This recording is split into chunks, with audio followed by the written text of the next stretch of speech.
Meja. Baik, kami persilakan Pak Siti untuk bisa menandatangani dokumen yang berada di depannya. Disaksikan langsung tentu juga oleh Menteri UMKM dan Wakil Menteri UMKM beserta jajaran DPP dari Kongres Advokat Indonesia. Boleh ditukar dokumennya untuk bisa ditandatangani kembali. Baik, silakan untuk bisa kembali ditandatangani. Baik, kami persilahkan dokumen yang sudah ditandatangani boleh diangkat untuk bisa ditujukan kepada rekan-rekan media. Dan sekali kita berikan aplaus tentunya untuk penandatanganan nota kesepahaman antara Kementerian UMKM dengan Kongres Advokat Indonesia. Baik, selanjutnya kita akan melaksanakan sesi foto bersama. Silakan mejanya boleh dipindahkan terlebih dahulu. Kami persilahkan tentunya Bapak Menteri.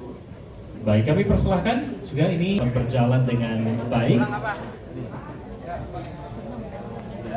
Baik, semuanya lihat ke depan. Kita hitung bersama 1, 2, 3. Sekali lagi, gaya bebas. 1, 2, 3. Itu cuan. Wah, boleh. Satu kali lagi, 1, 2, 3. Kita berikan aplaus untuk kesuksesan penandatanganan nota kesepahaman antara Kementerian UMKM dan juga Kongres Advokat Indonesia. Kami persilahkan, tentunya Bapak Ibu bisa kembali ke tempat duduknya. Banyak yang tidak mengerti soal hukum di daerah-daerah. Ya, nanti kita bisa kerjasama juga. Kita bantu juga. Kita bukan ujung-ujung duit enggak kok Pak. Ya, kita punya hati juga Pak untuk membantu negara ini. Pasti kita sisihkan waktu kita, terutama saya. Kapan aja UMKM ini mau jumpa saya, mau diskusi ke saya siap membantu. Terbuka pintunya untuk saya. Jangan segan-segan ibu-ibu, ya. Saya juga dulu pernah di IWAPI, pernah. Waktu itu ketua saya Ibu Rina Fahmi Idris. Pernah juga saya secara sebentar ya diajak mereka, tapi saya nggak terus karena banyak kesibukan juga. Saya dan nanti dengan ibu-ibu WAPI juga mungkin Kak saya bisa bertemu juga, kita diskusi juga bagaimana memajukan craft kita ini, hasil-hasil kita ini. Jangan mereka sudah berproduksi, udah buat setengah mati, tapi tidak ada pemasaran. Sangat kurang. Saya yakin ini Pak Menteri ini bisa ini ya Pak ya. Nanti Pak pasti nggak di reshuffle Pak. Kalau Bapak bisa buat ini.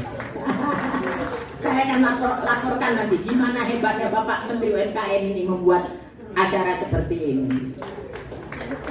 Tadi juga Bapak Menteri Desa Tertinggal juga bilang gimana ini Bu kalau nggak bicara ini nanti di reshuffle ini Bu. Ya Pak Wamin orang Gerindra ini ya Pak ya. Stafnya Pak Dasko ini. Jadi udah aman dia, udah aman. Saya dengar tadi Pak ini juga Menteri Pak Dasko juga udah aman Pak, nggak usah khawatir ya. Seperti Menteri HAM juga, saya ini prajuritnya Pak Dasko Bu. Yang jadikan saya Menteri HAM ini Pak Dasko Bu. Yang ngasih uang saya juga Pak Dasko Bu. Harusnya bagi 2 dong sama saya bilang. Ya itulah, kalau saya dengan Dasko udah seperti adik saya. Ya, kita sering berdiskusi, tapi Pak Dasko ini kalau telepon tuh kadang-kadang Pak jam 12 malam, kadang-kadang jam 4 pagi. Kapan kamu tidurnya? Saya bilangnya kan ngurusin negara ini. Saya bilang ya itulah tugas mungkin untuk dia yang harus dia laksanakan. Saya yakinlah dengan Presiden kita Prabowo ini yang betul-betul pro ke rakyat, ya, ingin rakyat Indonesia itu hidupnya makmur. Tapi saya yakin lah kalau tidak ada korupsi nggak ada yang makmur di Indonesia ini ya Pak ya. Ini korupsinya nih yang kadang-kadang aduh bukan ratusan M Pak, ratusan T ya kan Pak. Coba tadi juga Bapak Wamen dari Desa Tertinggal bicara, dia ke Kalimantan kemana ya, nengok tambang, nengok segala macam. Banyak juga yang nggak bayar pajak. Coba. Ini UMKM suruh bayar pajak ini saya dengar ini ya kan. Cuma berapa penghasilan mereka? Itu kemana itu tambang-tambang itu nggak bayar pajak? Coba banyak yang nggak bayar pajak. Aduh, kalau itu saya bilang angkat tangan lah, saya panggil aja KPK, saya bilang ya kan, kalau udah seperti itu. Dan juga dia bilang juga tadi bagaimana supaya rakyat itu merasakan hasilnya, hasil tambang itu di daerah masing-masing. Ini enggak punya tambang ratusan triliun, rakyatnya ada yang nggak makan juga Pak, ya kan? Ada yang miskin juga. Itu kan bagaimana nggak mereka berontak? Untung aja itu Pak HAM, Menteri HAM, Pak Pigai udah ada sama kementerian, kalau enggak masih demo juga itu minta merdeka Pak. Iya, ya saya nggak heran lah mereka minta merdeka Pak. Freeport itu berapa penghasilannya, ya kan? Tapi masih ada yang kelaparan. Ada ini ketua saya nggak ada hadir saya ini, minta merdeka aja Pak di sana Pak. Tapi sekarang udah diam karena menterinya udah ada dari utusan dari sana. Itu pintar juga itu Pak Prabowo itu naruh menterinya di sekarang ini di kementerian yang sekarang. Jadi nggak ada lagi yang kita dengar minta merdeka di sana. Tapi kita nggak heran lah Pak, ratusan M, ratusan T penghasilan di sana. Masa ada yang nggak makan? Coba, ada sebagian daerah waktu berapa tahun yang lalu, apa 2 tahun yang lalu, kelaparan Pak. Aduh, itu kan sangat disayangkan lah, ya kan? Bagilah berapa persen untuk mereka. Janganlah serakah kali kita ini, ya kan Pak? Nanti marah Tuhan, bukan apa-apa.